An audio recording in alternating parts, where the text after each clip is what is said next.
Labas visiems, čia Evaldas iš Evo Games ir Vilius kolega sėdi už kameros ir šiandien tiek daug turto, kad aš beveik į kadrą netelpu. Ir čia yra tik dalis turto, nes pats sunkiausias daiktas stovi ant žemės. Ir nesenai, gal senai, žiūrint, kada video išeis, buvo mano kompiuterio, kai aš vadinu test bencho surinkimas, kur ėjom kryptimi all gigabyte build. Sisteminė, korpusas, aušintuvai, PSU ir visa kita ėjo gigabaito, nes, žinot, aš mėgstu kentėti, tai gigabaitas yra mano draugas. Ir atėjo laikas, kad Viliui dirbant irgi atėjo laikas tokį pasikeisti kaip ir AM5, plus, jam būti su AM4, kai aš jau turiu AM5 irgi nedalykas. Tai čia yra Viliaus AM5. Ir pas mumis visą laiką egzistavo toks dalykas, kad jeigu aš vairuosiu Audi, tai, kompiuterių pasaulyje, jeigu aš turėsiu Audi, tai jisai turės Mercedes ir panašiai. Tai aš nuėjau gigabyte keliu, o jisai šovė net ne į Corsairą, o jisai šovė tiesiai į Lian-Li. Ir kodėl darom apie tai video, nes procesorių jau mes esame aptarę kitose video, bet aš sakyčiau, kad viso šio pažiba kol kas yra Lian-Li. Nes tiek daug Lian-Li ant stalo aš nesu matęs ir turbūt čia yra nemaža suma europietiškų pinigų įdėta.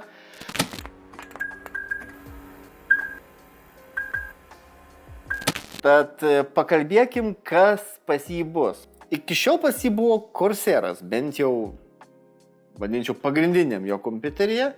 Ir nukeliavo link Lian-Li dėl mažiau kabelių, dėl gražesnio RGB, dėl mobilumo ir panašiai. Aišku, čia turiu tokių keistų užrašų, kuriuos jam priminsiu, kai ateis laikas. Tai ką mes čia turim? Pradėkim nuo Lian-Li, nes man tai atrodo kol kas čia pažiba. Tai turėsit progą pamatyti, kaip atrodo jų Edge 1300, tai 1,3 kW PSU ir, sakytumėt, žiūrėkit, šiais laikais su 1.3 tu nieko nenustebinsi, nes, jau yra ir 1.6 ir berods 1.8, bet kuo jis ypatingas, jis yra Lian-Li ir jisai yra toks, pamatysite video, vis tiek iš arti pafilmuosim, jis turi jungtis kampu ir naudojant Lian-Li korpusą su šiais Lian-Li PSU, jūs išlošėte labai daug, kaip čia pasakyčiau, švaros. Kabelių nereikia užlenkti, jūs galite prie jų lengvai prieiti. Pamatysite, čia turėtų būti bomba. Ir mačiau, lyg ir Corsairas jau turi šoninius maitinimo blokus, bet Lian-Li toks, pavadinčiau, gal pionierių šitoj vietoj atsirado. Ir pažiūrėsim, kaip tai atrodo. 1,3 kW, maža kas, niekad nežinai, kada sugalvosiu ten kokią 590 paturėti ar panašiai. Tai man atrodo šitas dalykas visai įdomus iš techninės pusės. Einant prie kito dalyko, čia yra, pabandysiu perskaityti, nes Lian-Li pavadinimai, aš jau sakiau, gigabito pavadinimai yra wow, bet Lian-Li pavadinimai Hydro Shift 2 LCD /C 360N. Tai principė 360, taip? Palinksėjau, kad 360. Čia yra 360 aušintuvas, vandens aušintuvas ir kas įdomiausia, kad jisai atkeliauja be aušintuvų, tai yra radiatorius ir pompa. Išskirtinis bruožas, pirmas dalykas, tai yra labai retas daiktas, labai naujas daiktas, pasitikėjus jo lengvai nerasite, aplamai Lietuvoje vargu rasite kol kas, gal po pusmečio kokia bus. Čia yra atnaujinta versija, kurios šlangutės keliauja ties centru ir, vadinkim, cable managementas bus tobulas šitoje vietoje. Padarėm nedidelę pauzę ir Vilius paaiškino, kodėl jo buvo toks pasirinkimas. Pasirodo, vis dėlto jie egzistuoja su aušintuvais, CL-ais ir TL-ais, apie kuriuos vėliau papasakosiu. Ir kodėl jis pasirinko tokią? Dėl to, kad vėlgi tai yra labai naujas produktas ir visiškai nebuvo pasirinkimo. Tad norint kažką turėti dar šiais metais, jo pasirinkimas buvo pirkti be aušintuvų, kas dabar jau kaina make sense turėti be aušintuvų, nes tu gali turėti Principė, tu gali turėti vandens aušinimą, kuriame naudosi reversinius aušintuvus. Tai suteikia galimybę plačiau pasirinkti ir buvo nusipirktas toks, dėl to, kad tik toks ir buvo. Dabar supratau, va, matot, kadangi ne aš rinkau, o žmogus žinojo, ko nori, tai man labai yra sunku pasakoti. Aš nesuprantu, kodėl jisai čia sėdė. Na, bet tiek to. Ir dabar keliaujam prie aušintuvų. Aušintuvai tai yra wow. Aš pasistengsiu nupasakoti, ką supratau, o visą kitą įsigūglinsit, o galų galutiniam variante pamatysite. Tai yra aušintuvas, kurių kiekvieno aušintuvo centre yra po LCD ekraną. Ir jie skirtingai ne mentelė šviečia, bet šviečia jų rėmas. Dabar pagal rėmo švietimo tipą egzistuoja klasifikacija. Čia yra TL-ai, CL-ai ir SL-ai. Ir būtent vat, kaip rėmas šviečia, nuo to ir skiriasi pavadinimo šitos dvi raidės. Bet aš sakyčiau, galbūt ne korpusas, o pati pažiba turbūt turėtų būti pats ekranas. Nes jei tu esi kažkokia, tai aš bandau įsivaizduoti, nežinau, kažkoks anime fanas, tai principė tu turėtum galėti GIF arba JPG užsidėti vos ne, tiesiog pajokavimą, nežinau, atsiranda koks nors Songoko fanas, tai gali visus veikėjus ant visų aušintuvų užsidėti, atsiranda koks Minecrafto fanas, nežinau, gali visus ten creeperių versijas užsidėti ant mentelio. Čia atsiranda nelimituotas galimybės. Nepaisant to, kad šiaip aušintuvai yra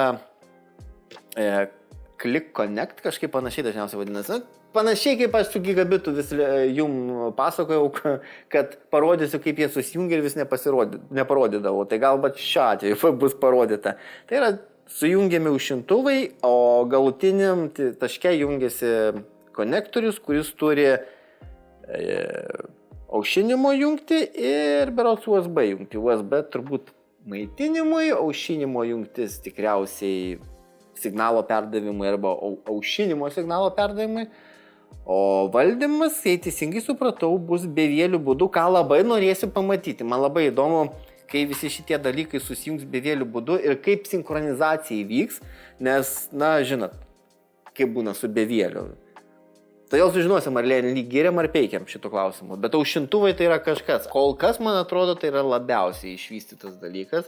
Kaip ir minėjau, kad galbūt Corseras kažką galėtų turėti, arba galbūt pasiūlyti, arba galbūt kažkokiai parodoje sumatęs vieną akim, žinot, kaip būna YouTube šortuose. Gal kažkas tokio yra, bet va šiai dienai, ką va, išėjau į parduotuvę ir nusipirkau, tai sakyčiau, Lienly yra, mano nuomonė, labiausiai iš produktas išgvildentas. Tai va, tai Lienly, o korpusui, kad nepameluoti, O11 Dynamic Evo RGB. Baisus dalykas. Ir sunkus dalykas. Jeigu tilpsi kamerą, irgi pamatysit, kaip atrodo, bet jis milžiniškas. Ir tokį dydį aš stebiuosi, kaip dviejų kompiuterį niekas neįkiša. Tai va, tai taip atrodo mūsų Viliaus fantazija. Čia grinai jo fantazija. Jisai sakė, ko ieško, ką galėjau padėti aš rasti. Kitus dalykus jis rado, kaip pats rasti. Dabar einam prie technikos. Jau matėt, kaip atrodys vizualas, dizainas, tai jūs pabandykite įsivaizduoti, kaip atrodys technika. Ir technikai yra MSI-us, kadangi Viliui neužteko paskutinės patirties su MSI ir AM4 sisteminė plokštė. Jisai nori dar labiau patirties, labiau patirti. Tai čia yra X870E Carbon Wi-Fi. Tas Wi-Fi čia kaip ir nieko nesako, sakyčiau, šitam pavadinime, kuris sąlyginai trumpas. Pats svarbiausias dalykas yra X870E. Tai yra ne sisteminės pavadinimas, tai yra konkrečiai chipseto pavadinimas. Ir E-chipsetai įprastai turi šiek tiek daugiau chipseto PCI Express leinų. Ir už tą šiek tiek daugiau jūs šiek tiek, ne šiek tiek daugiau primokate. Tai yra faktas. Ir AMD šitas dalykas galioja nuo berods praeito chipseto, tai E raidė prideda daugiau leinų ir klaustumėt, kam jam to reikia. Palaukit, prieisim prie storage'o. Suprasit. Pati sisteminė Power System, 18 fazių, tas pats gigabit, 40 gigabitų USB-C, Lightning Gen 4, daug gražių dalykų prirašyta, kas labai įstrigo, kad yra panaudotas 5 gigabitų tinklas, 5 ir 2 gigabitai tinklas. Ir kas šitoj vietoj keista, kad kodėl ne 10 man būtų keista. Mat va šitas man įstrigo, kodėl ne 10, o 5 ir 2, nes 5 geras protokolas ir jisai netgi dirba, jį netgi galima paleisti nedideliais atstumais per 5 E kategorijos interneto kabelį. Kitaip sakant, jeigu jūs turite namą, nežinau, 10 metų senumo ir 5 E kategorijos kabelį, techniškai jūs galite turėti 5 gigabitų tinklą namie ir dėl nesijaudinti, kad reiks jums visur kabelius persitampyti. Minusas yra tas, aš asmeniškai nei vieno rankoje komutatoriaus ar maršrutizatoriaus neliečiau, kuris turėtų 5 gigabitus. Nes jei neklystų, 5 gigabitų mikroschemas gamina yra Marvelio, jei neklystų, universali, kuri keičia gigabitus iki 10 ir Realteko. Todėl va taip keista, ar šitas dalykas praeis į tą mainstreamą, ar jisai taip ir liks toks teorinis. Ir žiūrėkit, kad 5 gigabitų LANas dar nereiškia, kad jisai negali dirbti gigabitų ar 2,5. Čia yra tiesiog parašyta, kad jisai gali dirbti iki 5 gigabitų. Tai šitas gana pasirodo toks truputėlį iš mokslinės fantastikos, bet įdomus dalykas.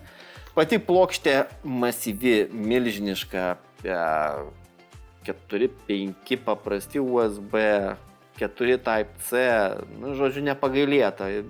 Display išėjimo nesu tikras, ar yra per Type-C. Įprastai būna dažniausiai. Ir kodėl šita plokštė?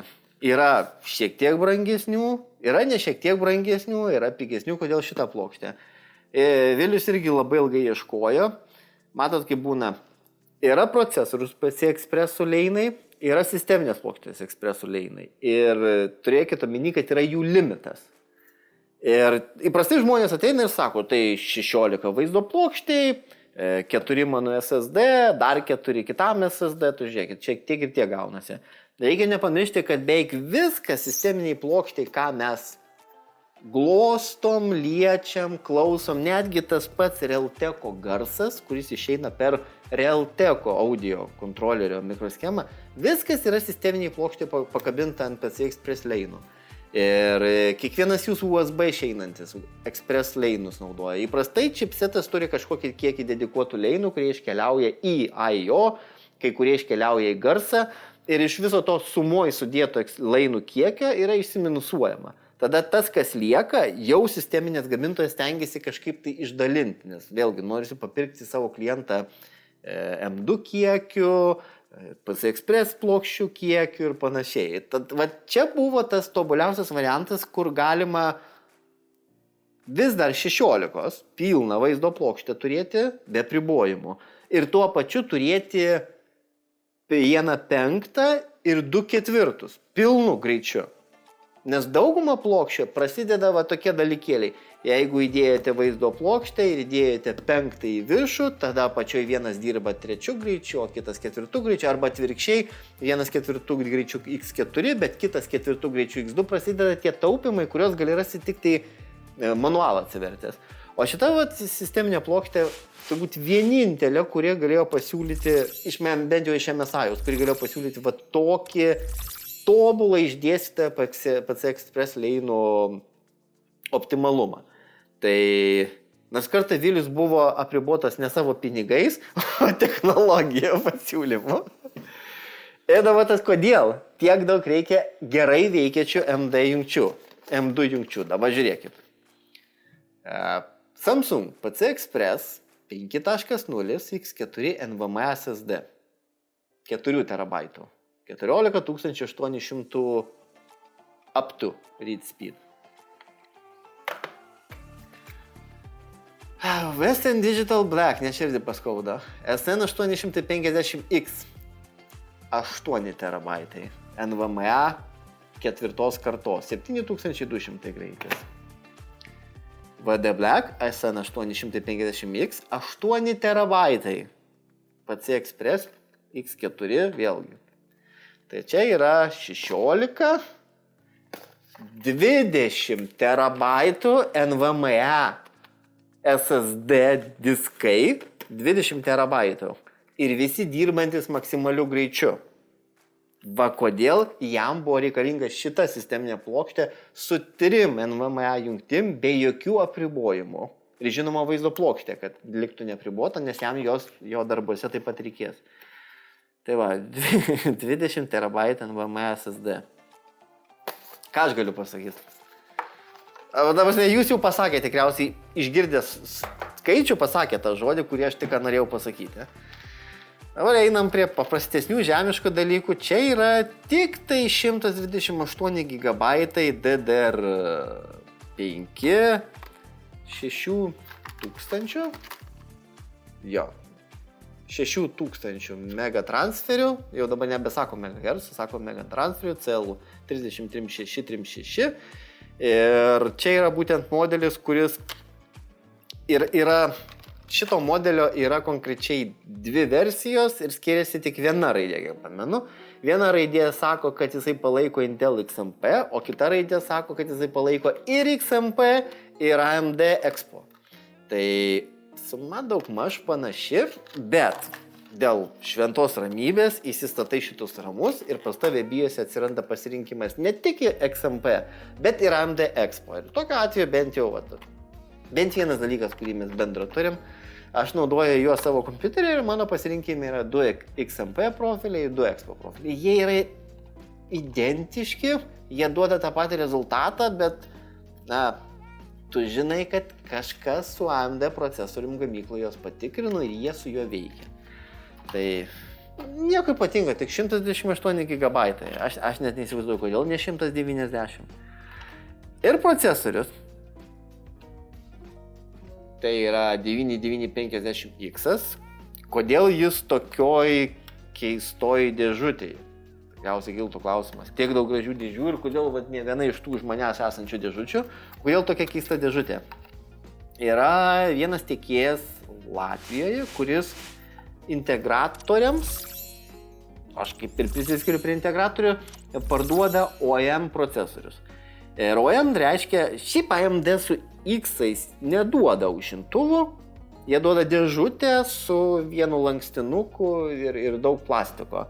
O integratoriai gauna tokioj neišvaizdžioj dėžutėj procesorių, kadangi visa prasmė yra ta, kad jūs jį dėsite, jūs netiduosite ją žmogui į rankas, jūs jį dėsite į kompiuterį, dieksite sistemą, kažkokį tai prekinį kodą sugalvosite ir tada jį parduosite kaip prekę su kompiuteriu. Tai čia yra integratoriams skirtas procesorius OEM. Ir jis yra gerokai pigesnis už procesorių su dėžutė. Aš dabar neskaičiavau, bet Vilius paminėjo, kad galima apie 100 eurų kažkur tai sutrupyti pasirinkus tokį. Ir jūs nieko neprarandat, jis vis dar turi 36 mėnesių garantiją, jis lygiai taip pat suportinamas ir visi serijiniai numeriai, visa kita yra oficialūs iš AMD. Vienintelis skirtumas yra tas, kad jūs gaunate ne dėžutį į parduotuvėje, o techniškai jūs jį galėtumėte parduotuvėje nusipirkti, nes kai kurie pardavėjai parduoda absoliučiai viską, ką duoda tiekėjai, neatsižvelgdami į draudimus ir rekomendacijas. Bet realiai šio procesoriaus normaliom sąlygom jūs neturėtumėt galėti nusipirkti parduotuvėje, nes jisai neturėtų būti parduodamas galutiniam vartotojui. Bet laisva rinka, Europa, taigi sakant, rasi. Tai va, todėl jis atrodo taip, pavadinčiau, neišvaizdžiai. Bet tai yra ne ką blogesnis procesorius už tokį patį nusipirkus tą dėžutį 100 eurų brangiau. Ir kodėl 9950X, o ne X3D? Mes jau beros prieš tai turėjom porą temų ir, visų pirma, X yra pigesnis. Antras dalykas, tas 3D, tai yra geras procesorius 3D, bet aš bandau įsivaizduoti Viliaus situaciją, kai jisai turi tokių workloadų, kur visi absoliučiai jo branduoliai bus 100% užkišti. Ir kyla klausimas, kaip tada 3D kešas veikia, kai tu turi vieną workloadą, kažkokį tai ar 3D, ar video eksportavimą, ar kažkokį tai, nežinau, efekto tvarkymą, ir visas tavo workloadas ant visų branduolių išdalinamas, ir jisai tiek pat dirba su 3D kešu, tiek be jo. Aš tai įsivaizduoju galbūt net ir kažkokių stabilumo problemų ar panašiai, tai jo pasirinkimas buvo turbūt stabilumas ir aš nieko prieš. Ir dabar vaizdo plokštės kodėl nematot? Pamatysit. Kai bus vertinimas, pamatysit. O dabar keliaujam prie 20 terabaito.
Ir kompiuteris surinktas ir šį kartą rinkau jį ne aš.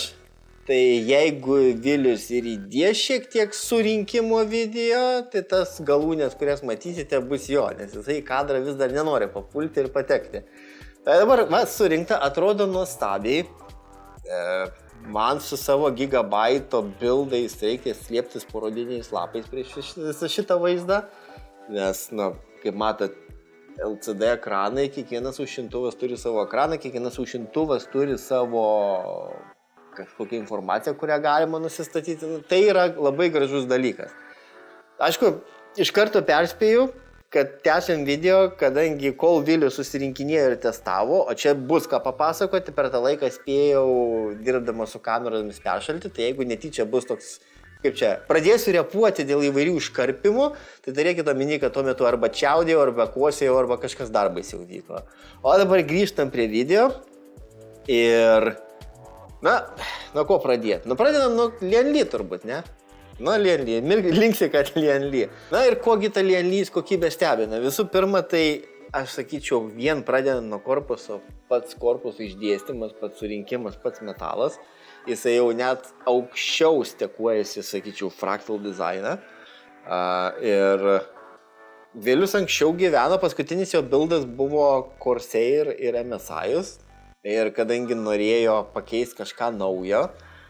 Ir naujo tai yra, reiškia, pasinaujas tai yra, reiškia, viską pradėti nuo nulio. Ir va šitoj vietoj atsirado visas Lienly. įdomus, sakyčiau, technologija. Vieni naudoja, RGB siekiantys gamintojai naudoja USB, kiti naudoja kontrolerius. Čia tokio kontrolerio kaip ir nėra hardwarinio. Pavyzdžiui, kaip Cooler Masteris, kuris turėtų savo atskirą dėžutę. Čia viskas yra jungiama tiek fan konektoriais, tai aušintuvų konektoriais, tiek USB konektoriais ir dar tai ne pabaiga. Atrodo labai painu, nes visų pirma, jūs turite tai, ką jūs sujungiate, taip, tai yra sujungiami aušintuvai vienas su kitu, kaip matėt video, tada galutinę jungtį jungiate į USB, vidinį USB, ir jungiate į aušintuvo jungtį. Bet jeigu turite daugiau negu, kaip instrukcija rašė, daugiau negu vieną aušintuvą, jūs dar turite papildomai per aušintuvo jungtį papildomai pateikti elektros ir specialios jungtis. Tam, kad tikriausiai išlaikyti amperažą ar panašiai, galų gale, tai yra 3 aušintuvai ir tam tikrai prasme 3 mažyčiai televizoriai. Tai tas buvo kažkas man naujo ir labai keista, bet čia nesibaigė viskas. Nepaisant to, kad jūs viską sujungėte į USB vidinius, ir jų yra ne vienas, tai įsivaizduokit, čia 1, 2, 3, 4, kaip minimum 4, 5, sako 5, dar vienas yra kažkur, dar ir korpuso. Tai va, kaip minimum 5 ir tada viduje jums reikia turėti arba kažkokį splitterį ir pageidautina Lienly, nes jeigu įsigysite kažkokį tai 50 centų kainuojantį AliExpress USB skirstytuvą, yra šansų, kad turėsite problemų su geltonais USB šauktukais device manageryje. Tai šitas dalykas gana yra neįprastas, bet to neužtenka. Norint valdyti visą tai, jums dar reikalingas yra Lienly Wi-Fi kontroleris, kuris kišasi į galą USB, arba, kai supratau, yra galimybė pajungti į vidinį USB. Ir vėlius daugiau turėjo patirties, aš tik susidarysiu įvaizdį, kaip tai atrodė, kad elektrą gaunate iš aušintuvų jungties, per USB gaunate tikriausiai, tai vidinį USB gaunate informaciją, nes visi šitie vaizdai, kurie keičiasi, jie vėlgi turi būti perkeliami tikriausiai kažkokie tai vidinį kešą aušintuvą ar dar kažką. Ir tas Wi-Fi valdiklis kiekvieną aušintuvą pagal jo MAC adresą, kuris labai yra panašus į normalų IPv4 MAC adresą, jis juos pagauna. Todėl visą tai kažkokiam vidiniam tinkle veikia per kažkokį Wi-Fi protokolą, kurio mes nematom. Ir nenustepčiau, kad 2 GHz. Turbūt 2. Manau, kad 2. Tai atrodo tokia komplikuota sistema, bet Viliaus klausė, sakau, tu gyvenai su Corsair, kuris man jau tada, 2019, kai jis rinko savo tą Corsairą, jau tada man pasirodė overcomplicated. Ir jo atsakymas buvo, kad geriau už Corsairą. Lengviau, paprasčiau buvo susijungti.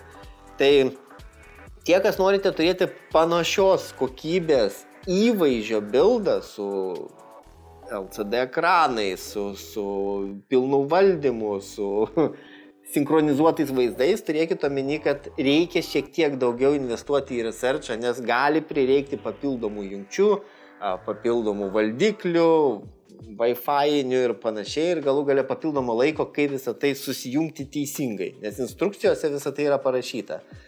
Dabar, kas liečia Lienly, pats korpusas, jis man yra labai keistas, akvariumas, bet tas akvariumas yra skirtingai nei, pavyzdžiui, Gigabyte akvariumą, kurį dėjom, kurį matėt, čia buvo metų pradžioje ir praeitų metų pabaigoje, tiek baltas, tiek juodas. Atrodo, akvariumas kaip akvariumas, jie būtų ir akvariumai, bet Gigabyte akvariumas, jisai neturi tiek vietos.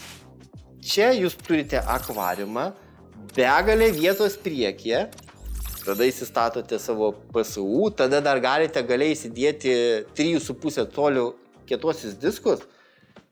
Vietos, aš bijau pameluoti, gal koks 7 centimetrai kažkur tai vietos gale jūsų laidam, jūsų diskam ir jūsų visokiem papildomiem dalykam. Todėl su juo dirbti turėtų būti labai lengva, labai paprasta ir labai malonu, nes jeigu jums reikės prie kažko prieiti, jūs visada prieisit. Dabar mano pavyzdys, man reikia pakeisti mano gigabyte korpusą, reikia pakeisti vieną RGB laidelį. Vilius šiandien ryte atėjęs sako, kas nutiko tavo kompu, visas išardytas. Aš jam aiškinu, man reikia vieną RGB laidą pakeisti. Va, matot, prie ko priveda. Čia tokių problemų neturėsite, čia netgi klausimas, ar jums užtraukiamų raištelių reikia, nes daug ką turbūt galima su velcro juostom, galima surišti ir turėti daugkartinį naudojimui. Tai korpusas yra labai fainas, labai man patiko. Aušintuvai, man atrodo, komplikuoti, Vilius sakė ne, bet jų galutinis rezultatas yra gražus. Čia yra TC? TL, va. Minėjau, kad TL. Aš vis dar maišau, SL, TL, panašiai, nes jisai research liko, aš netikau. Tai čia yra TL aušintuvai, jie turi siauresnės juostas, todėl mažiau tos, kaip pavadinčiau, įkyrios šviesos, to įkyrumo. Jeigu tie, kas mėgsta įkyrumą, arba, kaip sakant, RGB piuk daryti, tai gali pasirinkti SL, kuris turi platesnės juostas. Tai TL-as, sakyčiau, tas konservatyvus pasirinkimas. Sisteminė plokštė, ką apie ją pasakyti. Su jie viskas gerai, mano nuomonė. Turbūt ir tavo nuomonė. Jokių skundų, jokių priekaištų. Ten minėjo, kad galiai yra kažkoksai USB feature'as, kurio dar nepavyko paleisti, bet čia klausimas gal tiesiog, nei aš, nei Vilius nemėgsta manualų skaityti. Gal tiesiog manualą reikia atsiversti ir perskaityti. Apart to viskas yra puiku, jungtis ten, kur reikia, varžtai ten, kur reikia, viskas ten, kur reikia, tai vaizdo plokštė, sisteminė plokštė yra viskas puiku. Vaizdo plokštė mes nesakėm, kokią jisai turės, tai vat šiuo metu yra 5090. Nieko tokio ypatingo, tai tiesiog 3 vaizdo plokštė. Šitas kompiuteris žaidimo paleidimo metu valgė 1010 vatų ir vaizdo plokštė nustatyta ant silent režimo. Tai įsivaizduoju, kad perjungus ant gaming režimo galbūt valgytumėt ir 1300 vatų. Kaip palyginimui, ieškojau atitikmens, kad būtų lengviau suprasti, kaip su tais vatais čia atrodo. Tai jūsų kompiuteris paleidžia žaidimą, valgo apie 1010 vatų. Galbūt su gaming modu valgytų apie kokį 1100-1200. Jūsų skalbinių džiovyklė valgo 1200 vatą. Ir karštyje džiovina skalbinius. Jūsų sumuštinio keptuvė valgo nuo 800 vatų iki 1000 ir kepa karštyje sumuštinius. Čia yra kompiuteris, kuriame jūs paleidžiate žaidimą. Jis valgo 1000 vatų. Jaučiat? Ir jis jūsų muštinį neiškepa. Jis kavos nepadaro. Tai čia buvo šiokia tokia nuostaba. Aišku, 1000 vatų tai yra tik trečadalis oficialiai ESO rekomenduojamos buto suvartojimo maksimumo. 30% viso buto 3 kW rekomenduojamo. Tai nei daug, nei mažai. Į ką reiktų atkreipti dėmesį, jeigu tokį baisų daiktą namie naudojate, tai jau, kaip sakant, upsą reiktų pirkti ne patį pigiausią. Kaip minimum tokį, kuris neįsijungtų dingus elektrai, nes dauguma upsų tiesiog supanikuotų gavę tokią apkrovimą. Na ir žinoma, būtų malonu, kad jis atlaikytų bent jau 10 minučių, kol išjungsite visas aplikacijas. Tai jeigu ieškoti upsą, tai turbūt bent jau 1400-1500 vatų, kas ir aišku nepigu. Tai čia tiesiog palyginimui, kad skaičiai yra baisus elektros sąnaudų, vaizdo plokštė yra nepaprastai sunki, mano nuostabai tyli, šiaip visas setupas buvo tylus, čia buvo paleista ir Mafija naujausiai, ir išbandyti ir GTA patobulintos versijos, ir Red Dead Redemption 2 ir visi kiti panašus, ir viso tuo metu buvo viskas nerealiai tylu. Tai aš nežinau, gal žaidimai buvo per silpni tai vaizdo plokštė, arba tiesiog jinai neturi konkurentų, bet viskas buvo tylu, gražu, netgi procesoriaus aušintuvai nepersistengė. Maitinimo blokas, kaip maitinimo blokas, 1300 vatų pas tave? O Vilius sako, tiksliai, pas jį 1300 W. Ir man tik tai dabar aš supratau, kad mes iš razetės traukiam 1000 W, kai turime maitinimo bloką 1300. Wow. Čia yra kažkas nerealaus. Tai šitą galim neiškirpti, bet skambėjo, wow. Tai maitinimo blokas, kaip maitinimo blokas, laidų išdėstymas, manau, patogus, kai jie yra atsukti 90 laipsnių kampu į jūs. Ir, sakykime, jums prireikia, nežinau, antro tokio laido arba kažkokio naujo SATA laido kažkam tai. Ir tokiu atveju jūs tiesiog turite prieš save konektorius, tiesiai durėte laidą ir va toj dideliai talpoj, kurią galite lengvai prieiti, galite prasivesti. Tai šitas man patiko. Turėkite omeny, kad tai, kad šitas maitinimo blokas yra patogus Lienly korpuse naudoti, tai dedant į standartinį korpusą, kaip pavadinkim mano gigabito korpusą, jūs to patogumo neturėsite, nes, korpusas tam nepritaikytas. Mano atveju aušintuvas yra tiesiai korpuso priekį ir jeigu laidai bus atsukti manęs tai negelbės. Man būtų geriau, kad būtų laidai atsukti į pusę, galbūt tai mane gelbėtų. Bet Lienly korpusas su Lienly maitinimo bloku, aš manau, kad yra dalykas, apie kurį verta pagalvoti. Net jeigu mėgstate kito gamintojo maitinimo blokus, vis tiek verta pagalvoti dėl patogumo ir lengvo prieėjimo. Ir vat pabaigai, kadangi išgyriau, tikrai išgyriau, nes man tai patiko, man labai gražus bildas, pabaigai iššūkiai, ne problemos, bet iššūkiai. Tai iššūkis aš galbūt pavadinčiau atmintis, ramas. O iššūkis yra tas, kad procesoriai tobulėja, viskas darosi labai ankšta, dideli voltažai, dideli amperažai ir kiti baisus dalykai. Visa tai tampa, pavadinčiau, popierio plonumo ir atsiranda tas reikalas, kad jeigu jūs, kadangi čia buvo parinkti 6000 megatransferių, sakydom, megahertzų anksčiau, ramai ir procesorius yra Ryzen 9, kontroleris nesugeba susidoroti, jeigu jūs atmintį leidžiate pilnu greičiu ir visus 4 kaulus pajungiate, procesorius nesugeba susidoroti, kontroleryje kažkas įvyksta ir bent jau pagal testus supratom, kad feilina procesoriaus kešas.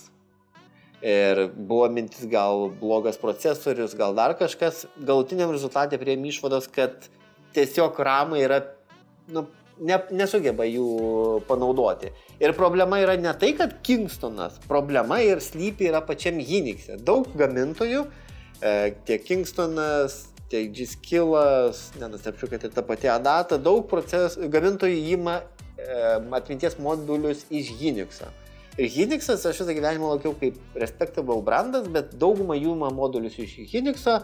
Ir Unix'as kažkodėl aukštais dažniais, naudojant 4 kaulus su AMD procesoriu ir netgi pasiieškojus internete, paskaitant manualus Intel procesorių, Intel procesoriai tą pačią problemą turi. 4 kaulai, Unix čipas, jūs negalite dirbti maksimalių dažnių. Kažkas gali crashinti, gali veikti gerai ilgai, gali staiga pradėti crashinti, gali tiesiog nestartuoti. Kaip pavyzdys, kitas AMD 7000 kartos, AMD su gigabito sisteminė plokštė, su šitais ramais net nesugebėjo sustartuoti su visais 4 kaulais. Šitas sustartuodavo, bet testai feilindavo. Tai tą reikia turėti omeny, yra 2 išeitis. Arba žaisti su turima atmintim, ką mes padarėm pas Vilių.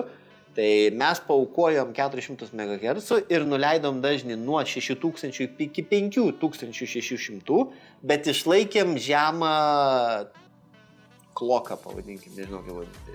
CL30 palikom. Kitu atveju sprendimas būtų išlaikyti aukštus megahercus, bet galbūt padidinti savo CL kloką, tai būtų mūsų atveju buvo iki 40. Tai yra tokia nedidelė formulė, pagal kurią galima pasiskaičiuoti atminties atsako laiką, naudojant CL ir megahercus. Ir mūsų atveju gavosi taip, kad paaukojus 400 MHz mes turim vis dar greitą atsako laiką, negu padidinus CL40. Tai viskas buvo paprasta. XMP profilis išlieka tas pats, tiesiog vietoj 6000 nustatom ranką iki 5-6, viskas stabilu kaip akmuo, veikia kuo puikiausiai. Galbūt nusipirkus ramus iš karto su 5600 veiktų, o galbūt ir ne. Bet reikia turėti omeny, kad net sisteminės gamintojai savo manualę nurodo, šitas ramas veiks tik tai 2 moduliuose. Gali 4 kišti, bet pats kaltas. Ir tai nėra garantinis dalykas, turminį jūs nuvažiavę į garantinį su ramais, jie veiks, jie nebus sugedę, sisteminė nebus sugedus, jie tiesiog nesusišneka tarpusavyje ir tai yra paminėta manualė.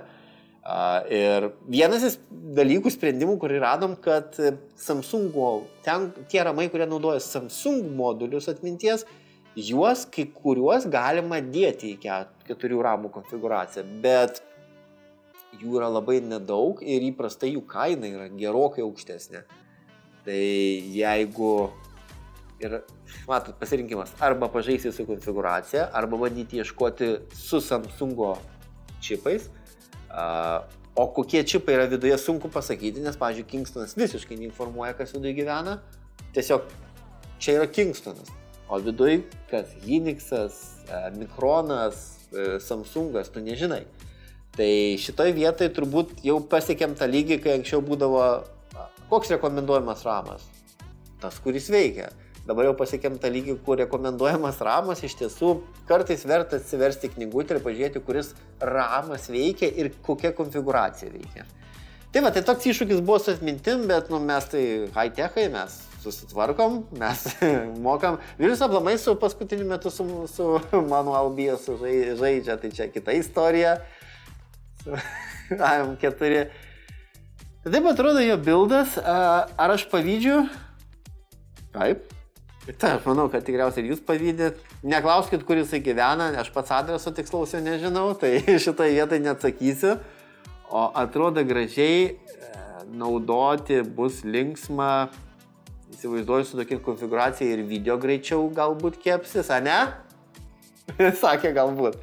Tai va, tai šiam kartui tiek, man buvo smagu, nors aš nesurinkinėjau, buvo smagu matyti, kaip Viliui sekasi ir kaip jam sekasi ir kaip jisai straglina. Visą laiką smagu pamatyti iš pašonę žmogų, kai jis įsiminėjo tuo. Čia tas pats, kai jūs, pavyzdžiui, vairuojat ir staiga vieną savaitgalį sakot, dabar tas tu vairuosi, aš sėdžiu keleivio pusėje. Ir viskas taip atrodo keistai, kai su tavo mašina kažkas važiuoja, tu sėdi keleivio pusėje. Tai čia buvo kažkas panašaus ir buvo labai smagi savaitė. Ir iki kito karto, gal kitam kartą, net turbūt smagesnį ir brangesnį daiktą šitą turbūt greitų laikų neparodysi. Na ką, ate.